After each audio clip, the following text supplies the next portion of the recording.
Hello guys, இப்போ நம்ம திருத்தணி முருகர் கோயிலில் தான் இருக்கோம். இது முருகரோட ஆறுபடை வீடில் 5ஆம் ஆறுபடை வீடுன்னு சொல்லப்படுது.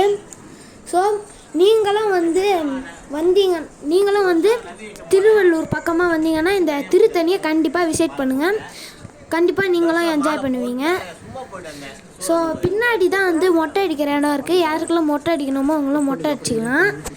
ஸோ இப்போ நம்ம படிக்கட்டு பாதையில் தான் போய்கிட்டு இருக்கோம். இந்த பாருங்க கைஸ், கோபுரம் எவ்வளோ அழகாக இருக்குன்னு. இந்த கோபுரத்துக்காகவே நிறைய பேர் கோயிலுக்கு வரலாம். சாமி பார்க்குறவங்களுக்கு மனசு ரொம்ப சாட்டிஸ்ஃபைடாக இருக்கும். அது மட்டும் இல்லை, இங்கே நிறைய பேர் வேண்டுதல் செலுத்துகிற விதமாக கற்பூரங்கள் எல்லா படியிலையும் வச்சுட்டு மெழுகு வச்சு ஏற்றுறாங்க. நாங்கள் முதல் படியில் மட்டும் அது மாதிரி ஏற்றிட்டு சாமி பார்க்க போகிறோம். ஸோ இங்கே சாமி ரொம்ப அழகாக இருப்பார். தாராளமாக பார்க்கலாம். ஸோ இங்கே இந்த படிக்கட்டில் 365 படிக்கட்டு இருக்குது. இது என்னதுன்னு உங்களுக்கே தெரிஞ்சிருக்கும். இது ஒரு வருஷத்தை குறிக்கிற விதமாக 365 படி அப்படின்னு வச்சுருக்காங்க.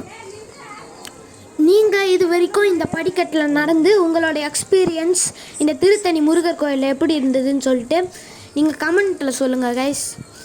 இப்போ வாங்க நம்ம சாமி பார்க்கறதுக்கு போகலாம். நாங்கள் படிக்கட்டெலாம் நல்லா ஏற தொடங்கிட்டோம். இங்கே படிக்கட்டு ஏறும்போது சின்ன சின்ன கடைங்கள்லாம் இருக்கும். அங்கே நீங்கள் என்ன வேணுமோ வாங்கிக்கலாம். சின்ன குழந்தைங்களுக்கு பொம்மைங்களும் நல்லா இருக்குது, வாங்கிக்கலாம் தாராளமாக. அது மட்டும் இல்லாமல் உங்களுக்கு காப்பு மோதிரம் மாதிரி வேணும்னா கூட நிறைய இருக்குது. ஸோ இங்கே எங்கள் ஊர்லேருந்து ஒரு காட்டேஜ் கட்டியிருக்கேங்க. ஸோ காஞ்சிபுரத்துலேருந்து யாரெல்லாம் வரீங்களோ அவங்களாம் அங்கே போய் தங்கிக்கலாம். அதாவது காஞ்சிபுரத்துலேருந்து பிள்ளையார் பாளையத்தில் யாரெல்லாம் இருக்கீங்களோ அங்கே போய் அந்த சத்திரத்தில் தங்கிக்கலாம். ஆக்சுவலி நாங்களும் காஞ்சிபுரத்துலேருந்து தான் வரோம். எங்களோட நேட்டிவ் பிளேஸ் பிள்ளையார்பாளையம். அதனால நாங்கள் வேறு இடத்துக்கு போயிட்டோம், அது காஞ்சிபுரத்தில். சரி, இப்போ படி ஏற தொடங்கலாம்.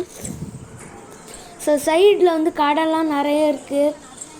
ஸோ வெஹிக்கிள் போகிறது இடமும் இருக்குது. ஸோ இப்போ நாங்கள் கிட்டத்தட்ட ஒரு 100 படி ஏறி இருப்போம்னு நினைக்கிறேன். ஸோ இப்போ நம்ம ராஜகோபுரத்துக்கிட்ட வந்துட்டோம். பாருங்கள் எவ்வளோ பெருசாக இருக்குன்ட்டு. மக்கள் நிறைய பேர் பெரியவங்களாக இருந்தாலும் நடந்து சின்ன சின்னதாக கொஞ்சம் கேப் ரெஸ்ட்டுலாம் எடுத்துகிட்டு இது மாதிரி போகிறதுக்கு ட்ரை பண்ணுறாங்க. எந்த வயசில் இருக்கவங்களாக இருந்தாலும் தாராளமாக இந்த கோயிலுக்கு வரலாம். அது மாதிரி உடம்பு முடியலைன்னா கூட முருகசாமியை பார்த்துட்டு வரவங்களுக்கு என்னோட மனமார்ந்த பாராட்டுக்கள். முருகரை பார்த்தா எல்லா நல்லதும் சரியாகும். ஸோ அதனால் நீங்கள் தாராளமாக போகலாம். நம்ம இப்போ ராஜகோபுரம் கிட்ட வந்துட்டோம். ஸோ யாரும் திருத்தணி போயிட்டு திருப்பதி போகாதீங்க. திருப்பதி போயிட்டு இங்கே வர்றதா இருந்தால் வாங்க.